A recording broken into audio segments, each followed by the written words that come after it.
Hello, everyone, and welcome to Really Old Movies. I'm your host, Harrison Scullin, and I got my special guest, Graydon the Binbuster, and we'll be discussing Scarface from 1932. So before we get started, why don't you introduce yourself to the channel? Say hello to your little friend. It's me. I had to get that in there. No, that's not the Scarface we're talking about here, folks. The other one. Tonight, it's the other one.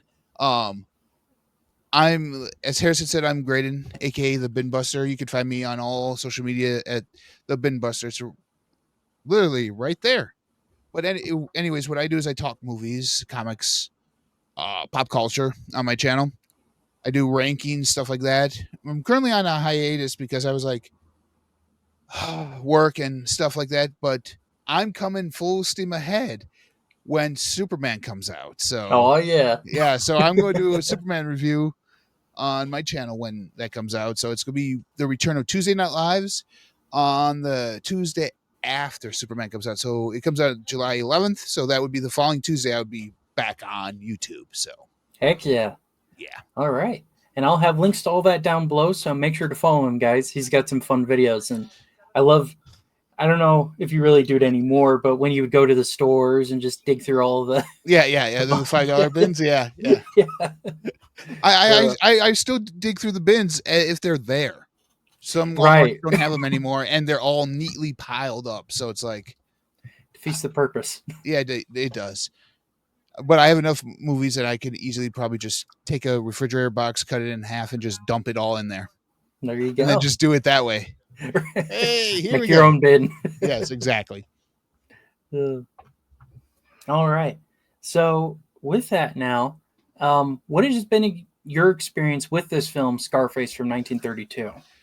I mean, it's been since before watching this. I mean, it's been a while since I watched it. I mean, Okay. it's one of those things that if you know your history, you know exactly what the story is, and you know exactly where it takes place.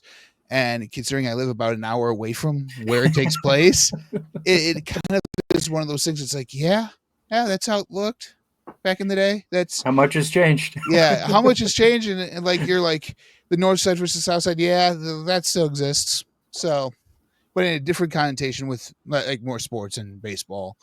Cub Sox, north side versus south sides that way. But I mean, it holds for me not necessarily a special place in my heart, but I can actually relate to a lot of hey when they're saying hey this location or that location. I'm like, yeah, I know those locations. So it's one of those things. It's like, it's like a history book for Yeah. me. So Yeah, no, I agree. And what'd you think of the little inserts at the beginning talking about how they're based on real stories that happened?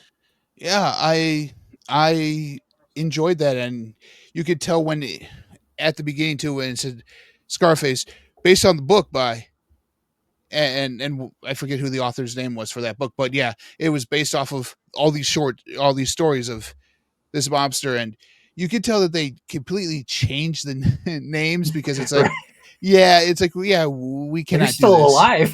Yeah, they're still alive, and yeah, we don't want them to come after us. So yeah, so we're going to completely change the names. Well, it's kind of like what they do in Law and Order. The names have been Mhm. changed to protect the innocent, Right. like how Law and Order says it all the time. So it's kind of the same motif here. Right. No, absolutely. And for me, this was a first time watch. Okay. I'd wanted to watch it because I like Howard Hawks in general. I love his Mhm. westerns and Oh whatnot. yeah, yeah, So I was really excited to check this out, and glad that you have such a connection to the history. yeah. I mean, it's not a go-to watch for me all the time, but when I'm in the mood for like a gangster film, it is one of those go-to Mhm. ones for that. Yeah. Now, do you have the Criterion that was No, just released? no, No. I don't. Okay. Do I want to get it? Yes. Yeah. Yeah, same. I really want it. I just have it digitally. I want that Criterion though. It looks really Yeah. cool. I have it on Prime myself, so Oh, that's how I okay. Yeah. watched it. Yeah, Yeah. No, it's I just love the cover that they have for the Criterion though. yeah. Really sets the tone for the movie. It does. It does. I love how they even made his scar like a different color, like right there Yeah. in the box. It was like, ooh, I like that. Yeah, they definitely accentuated it a bit on there. Hmm. Yeah. All right. Well, let's get into our thoughts overall on this film. What are your thoughts on the plot, and what score did you give it out of 5? I mean, like I said, it's your typical 1930s gangster film. So the plot is, hey, we take out the big mobster, and hey, look who's in. Hey, we're all trying to gain a piece of the city or trying Right. to take over the city. Piece of the action. Yeah, yeah. But in a lot of other gangster movies around this time, though, they weren't necessarily taking out the big guy, and everyone clamoring for that one spot was like, "Hey, you take out this little guy, and you get his spot, and then you're climbing up the ranks." Where it's not like, "Hey, we took out this big guy, and then this guy filled that spot. Oh, we're taking him out." So that way, Right. you're just shooting to the top each time. And for me, I actually kind of enjoyed that over that pegging off the little guys. Hmm. That they went over for the big kahunas first and Yeah. did Yeah. The that. big So guy. yeah, Yeah. I my agree. my score, I give it, like I said, a 4 out of 5. 4 At out of 5. times, for me, at times it was kind of dragged. Hmm. The plot, it's like, yeah, we understand where this is leading towards. Just get to the next spot where it's like the action happening. Right. Yeah. Right. Now, I haven't seen the Brian De Palma version. How does this compare to that one plot wise? Oh, the Al If Pacino, you've bro. seen that, yeah, Al Pacino one. Um, that's a completely different story. Like this one, you could tell this was more so based on how Al Capone and the mobsters of the 1930s, and whereas Tony Montana was more based off of the gangsters later on. Well, Hmm. like still like not necessarily I want to say the Godfather year, but Godfather era, but more so like that late like the Rat Pack era. Well, like Yeah. Okay. that late 50s or early 50s where they're still kind of around, not necessarily big like the Sopranos are, where they're more in the shadows and more of a small knit group. Yeah, that's it, to me. That's the differences of them. Am I a fan Gotcha. of the Brian De Palma one? Not really. Hmm. Well, that's just me. Yeah. Well, I'm not going to argue with you. I haven't seen it, so okay. Well, in regards to the plot, for me, I gave it a 3 out of 5. Okay. Um, I've seen a bunch of gangster movies, like but a bunch with Edward G. Robinson, like Little Yeah. Caesar, Yeah. Public Enemy with James Cagney, and Hmm. then Roaring Twenties with Cagney and Humphrey Bogart. I kind of like those ones a little bit more. I think that's just because I really like James Cagney. Hmm. I think he's a better actor, and we'll talk more about that in acting. I just didn't really connect with the main character Tony in this movie. Um, I don't know, like he just seemed like a jerk all around. He wasn't like the lovable thief kind of trope. He was No, just no. kind of a jerk. He was definitely a jerk. Definitely a jerk. Yeah, and I agree too that the plot kind of dragged a bit. It really slows down once they all get machine guns and start shooting each other, and it's like, okay, we've seen it. Like, let's move on. Yep. And then I thought the end was a little anticlimactic too. Kind of Yeah. wraps up. Yeah. Yeah. It the way it wraps up is just like, oh, okay. You're just like, that's the way that they decided to end it. Okay. Yeah, which I mean, it's take it or leave it with old Hollywood. There are tons of examples of movies that end abruptly, but then others have a nice epilogue. Yeah. This Yeah. is one of the more ends abruptly for sure. Yes. Oh, and I'll talk more about that in my cinematography aspect of it. So, Okay. Yeah. All right. Let's move on to the acting. What were your thoughts on the acting?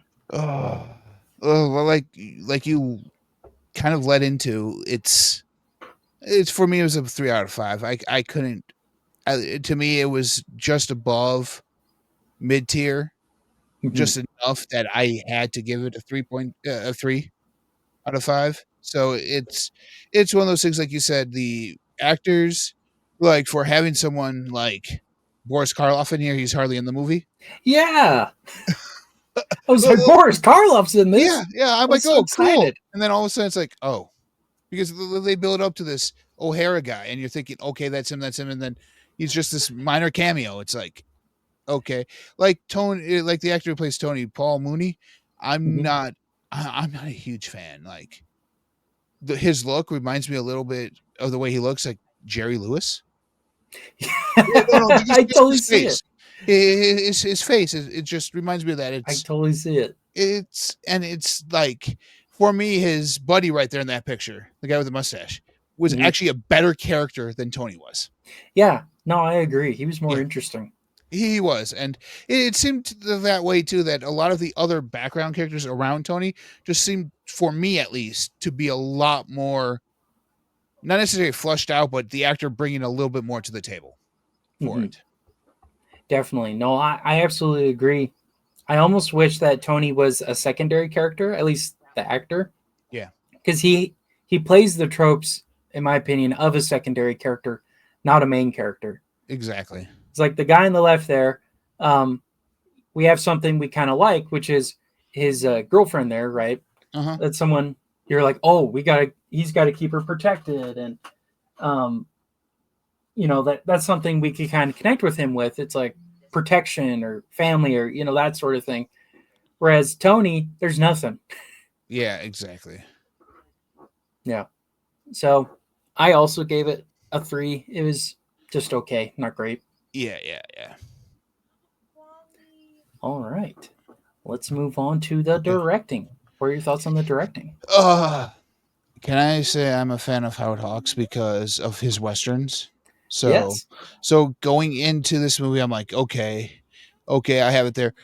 Like I said, the pacing of the plot was a little bit, but was a little drawn out at times. But that isn't necessarily the directing aspect of it.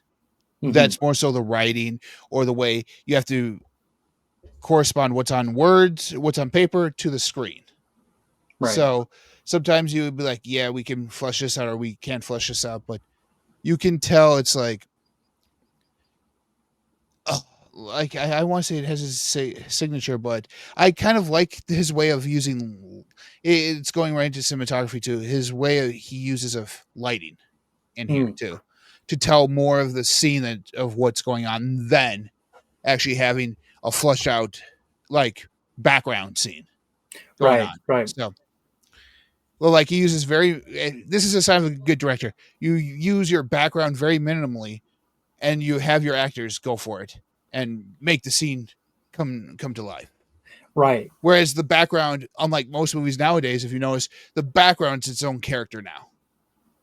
The scenery is its own character. Whereas here, you could tell the sign of a good director is like he uses that scenery to boost up the actual scene that's going on, not Right. necessarily just using it as a prop. Right. Yeah, and especially with the limitations of the time, you had to put a lot more emphasis on Uh the huh. acting Mm-hmm. and on making it feel as believable as possible because Exactly. you had a studio stage. That's all you got, so you got to But make use of it. yeah, this is a 5 out of 5 for me. Yeah, make it look like Chicago on a Right. soundstage. It's like, Yeah. okay, this is, I can see some of this, and you can tell. I don't want to get into too much because that's into cinematography, special effects, stuff like that. But you can Mhm. see where his insight comes into play. It's like, okay, I'm limited with this space. How can I use this? Right. Yeah. No, and um, I'm gonna disagree a little bit here. I Okay, gave the direction a 3 out of 5, okay, and mostly because I look at his filmography here, like The Thing, big, massive set and whatnot. yeah, Sergeant York, great character study. Rio Bravo, mm-hmm, we're pretty much on location, right? yeah, Bringing Up Baby, a great comedy and yes, whatnot. yes, mm-hmm, To me, this didn't have what I would attribute to him, which is either his sense of comedy or his sense of character. This movie, yeah. honestly, I didn't know it was a Howard Hawks film at all going into it. Um, and honestly, if I put it on the TV, I wouldn't be able to tell it's a Howard Hawks film either. it just didn't. I don't think he had his style yet, because a lot Yeah. of directors, they were Or given early on, whatever early on. early on trying to figure out what he want, like what he was, what his style was. Yeah, I can see Exactly. that. Yeah, I can see that. definitely. So it's definitely not in his upper echelon of films. I still like his westerns a Yeah. lot, and his screwball comedies. They're really funny too. I love them so much. Oh, like you could tell that once as he got there to like Wayne and Cary Grant, that he was like Nolan in that aspect where he found an actor he liked, he stuck with that actor. Exactly. Yes. Kept And it's working like, with them. and because then you can do shorthanded stuff and be like, hey, this is okay. When Howard means this is what he means, guys. So, okay. Exactly. When he says this little short word, this is what he means. Okay, thank you. And just stuff like that makes the shooting go a lot easier. The production wise, Definitely. going a lot easier. Yeah. Definitely. But then too, he probably didn't have as much control as he did later on. Yeah. So, it could have been studio limitations too, It could also have been material limitations too with right? what was going on at that time too with this is The actually a depression. material. Yeah, yeah, no, yeah. The depression's like I kind of have to kind of put that in here without really making it a whole huge thing, but yet I can't have it be this happy go lucky time, even though you can kind of see where he kind of tiptoed around that depression a little bit in his Yeah, scenes, which was why I kind of also gave him the 5 out of 5 because he's tiptoeing around a very difficult moment in the country at that time. sure. And he's tiptoeing around it, but he's throwing in his jabs at when he needs to in there about it and how he feels about it. But he's also tiptoeing around the aspect. It's like, okay, should I be funny? And there is some humor in here, like There that, is his that, secretary. yeah, his secretary always messing up. I mean, you almost got a slapstick moment where he's in the phone booth and the water thing gets shot at and it's like shooting out the hot water by him, and it's like, Yeah, I'm like, is I he can't going? hear you. Yeah, I can't hear you. I thought he was going to just go stick his finger in the little spout and then Right. just continue talking. Like you still have that in there. So he's like in this serious movie, he's trying to throw in those quick one-liners just to kind of break it up. Right. Yeah. No. Fair enough. All right. Let's move on to cinematography and special effects. Okay. Can I want to start. I gave this a 5 out of 5. Okay. Especially in two scenes, and I'll explain these two scenes and everything. The opening montage where you're getting the sign and then you see the painted background. You can tell it's Mhm. painted on a soundstage. They don't hide the fact that it's painted on the soundstage. They have a horse and buggy right there, and then they go into the only building that they have that's an actual working building is that First Ward Saloon. So you Yeah. go right in there, and then you see there was a party, and the guy's cleaning up, and this is where we meet the big boss guy at the time before he gets hit shortly in that same scene. So it's like even that scene when he's on the phone and you see that door open up in the background, you could tell it's kind of like a painting right there. But when they open it up, you could kind of tell, okay, we're just going to open up a door, pretend there's a door here, have the silhouette. Because you don't see the silhouette walk down, you just see the silhouette, and then you see the silhouette moving across a different scene, Right. and then Right. the shot happened. So, and then there's the scene where the guy gets tossed out of the car right under the Undertaker sign, Uh huh. and Yes. he's Yes. laying directly underneath it, and it's like that awesome scene Yes. of him laying there, and it's kind of like it's covering him. I'm like, that's another cool aspect. And then the 7 guys that he has lined up against the wall, and you just see their shadows. Yes. And then as you're falling, you see the bullet holes in the wall. I kind of like that. And the last scene of the movie where him and Chan, what is her name? Charce or it's some Oh. Italian name. Yeah. Something like that. Yeah. Yeah, I have it. Yeah, it's where they're in there and it's all black and white. There's no sound in there, and she pulls out the gun at him, and it's like then all of a sudden it's like the gunshots go outside, and what happens? She gets hit, and the movie. I just love that scene where it's like it's quiet. Where he uses the light and shadows to tell the story of what's going on right there and how these characters are Right. feeling. Right. There's no music, no words. no nothing. Yeah, And it's pretty raw. the silhouette on her face where she's starting crying, and how he just shows that and keeps it there, so you can tell, oh, okay, she's crying, and then goes on to the scene. Those were some of my favorite parts of the cinematography aspect of it. Yeah. No, I'm not gonna disagree too much there. I give it a 4. Okay. I love the editing in this, especially to show time has lapsed. Like, Yeah. the Tommy gun is shooting Yeah. and then the The calendar calendar. behind Yeah. it. Yeah. And you mentioned the Undertaker one. That was amazing because it almost looked like they were two different road names. Yes. And then the cross between them was Yes. the T. It was so Exactly. clever. I loved that. And Yeah, yeah.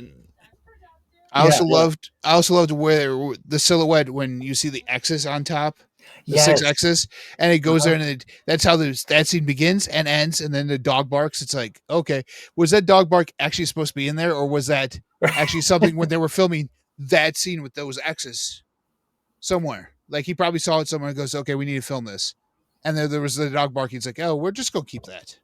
We'll just And leave it in there. yeah, we'll just leave it in there. Yeah. No, I love that. And I think Scorsese must have been inspired by that because he has that in The Departed. Yeah. Like each scene, someone's about to die. There's an X somewhere in the Yeah. background. Yeah. Yeah, and if you notice that the way it started, the two signs were kind of an X.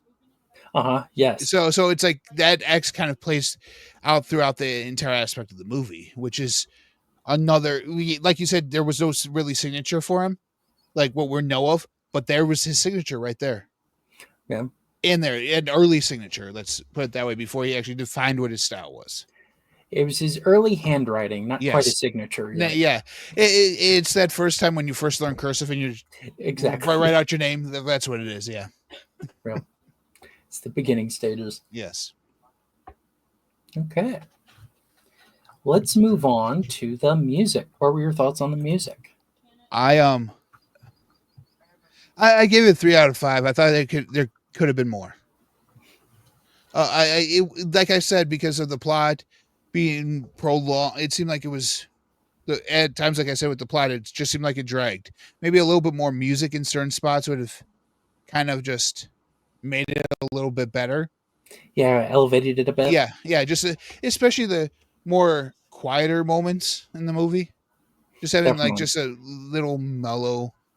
Like I said with the cinematography with that last scene, I enjoyed it. It was perfect without sound, but just a little bit of a somber tone, not too much, just like a little melancholy thing leading up to the shots, and it just gets faster and faster. That would have been to me. That would have made that scene a little bit better, Yeah. but not too much. Like I said, there's music. When the music's in here, it's great, but I could have used more. Yeah. Well, I gave it a 3.5. Same thing. I don't really remember any of it, honestly. Like, I don't think there really is music. Which, No, there is during like the car chase, the car oh, scenes when that's true. yeah, during the action scenes when they're there, Yeah. or even the music when the shadows are creeping up. So definitely Like for those tense moments. yeah, but not in the last tense moment of the movie. Yeah. So But to be fair, this is 32, so a lot of movies didn't really have a score yet. Not Jaws. King Kong is kind of what popularized it because after well, that, and even Max then, Steiner ran. if there was music, it was probably an orchestra or a band in the theater playing still at this time. Right. Well, and a lot of the times, it's whatever was in the library of the movie studio. They're like, Exactly. we got Singing in the Rain. Okay, yeah, let's just throw that in there. I'm singing in the rain. The rain of bullets as it comes through. It's Tommy gun.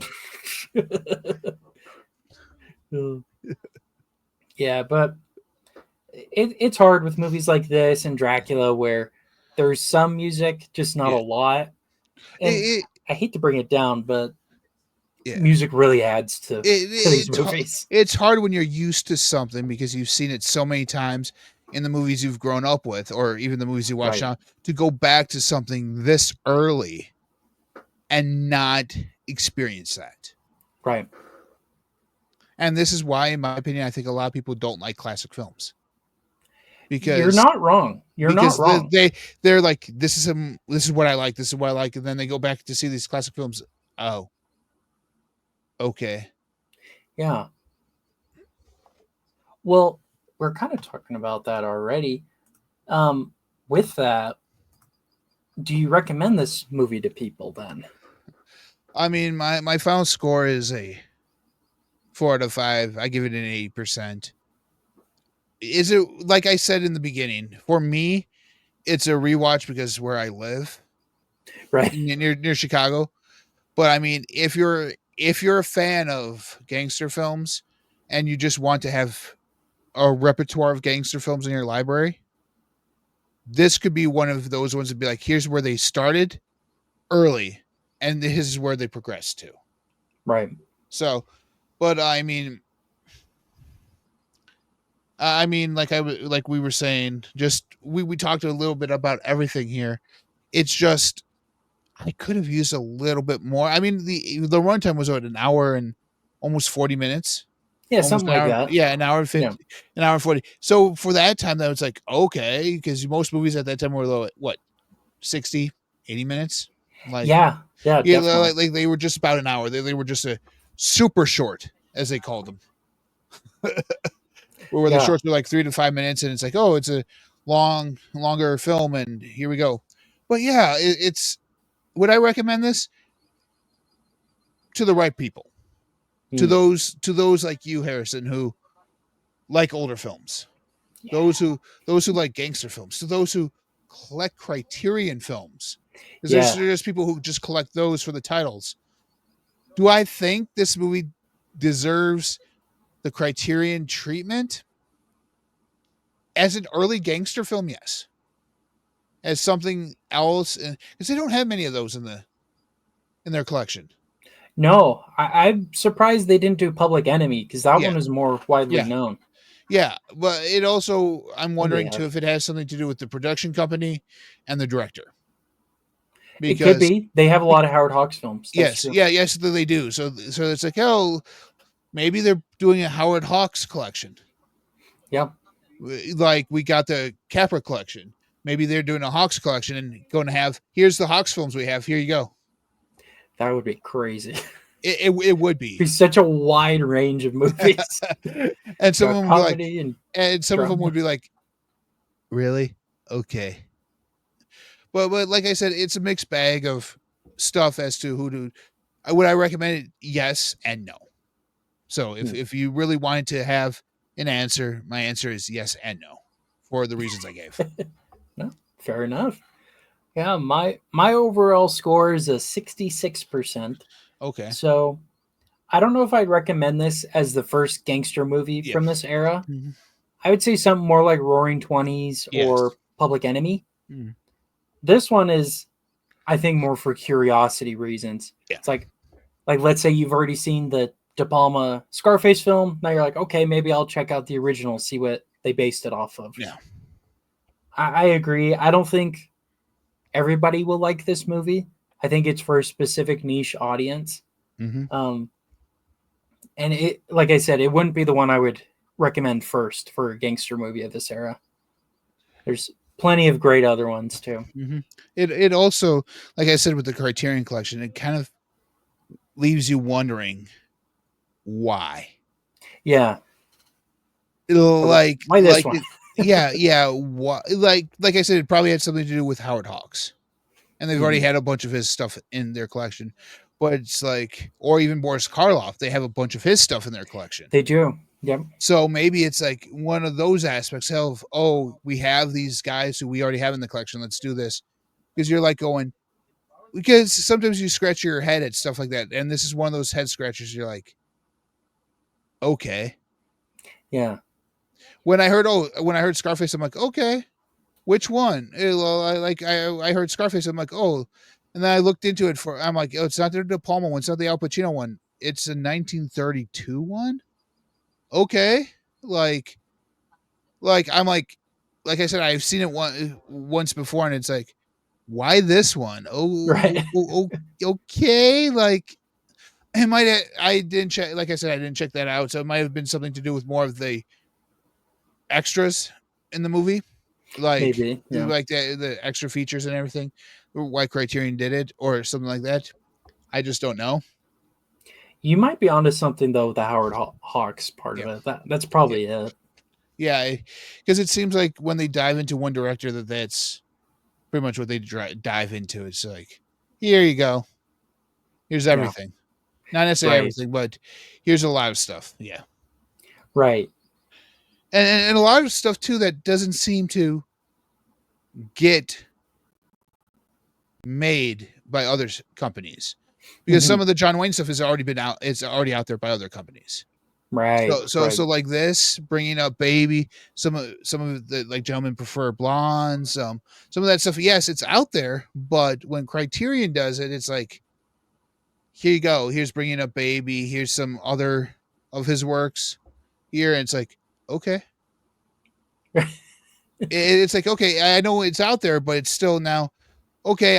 I can see why you guys did chose this one. I can see why, but this one was just a head scratcher. Yeah, Well, definitely.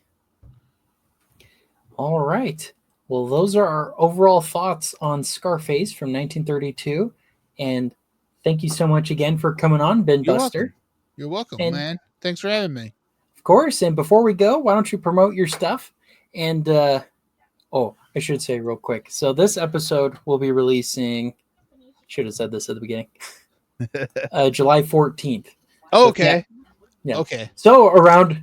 Yeah. So if you guys haven't checked it out yet, I did it earlier because we recorded this earlier. But if you haven't checked it out yet, by the time this comes out, I think that's the exact same day. Let me see. Wow. The 14th? No, 14th is a Monday. So 14th a month. check me out tomorrow, folks, when this gets released. Check me out tomorrow when I go through and give you guys my ratings of Superman and where I think the DCU will be headed. Ooh. So Is it DCU good or DCPU? you have to find out to be for sure, because I ain't going to spoil that here. Right. Yeah, So, me neither. All right. Well, but again, like on all socials, the Binbuster, heck Instagram, yeah. Facebook, stuff like that. So find me there. All right. And all of those will be down below. Make sure to follow them, guys. Mm-hmm. And you can find me, same places on Instagram, Facebook, Twitter, Letterboxd, YouTube, at Really Old Movies. I talk about films from the classic Hollywood era. If that's your bread and butter, please subscribe. And with that, this has been Really Old Movies. I'm your host, Harrison Scullin. This is my guest, Graydon the Bin Buster. Take care. Bye.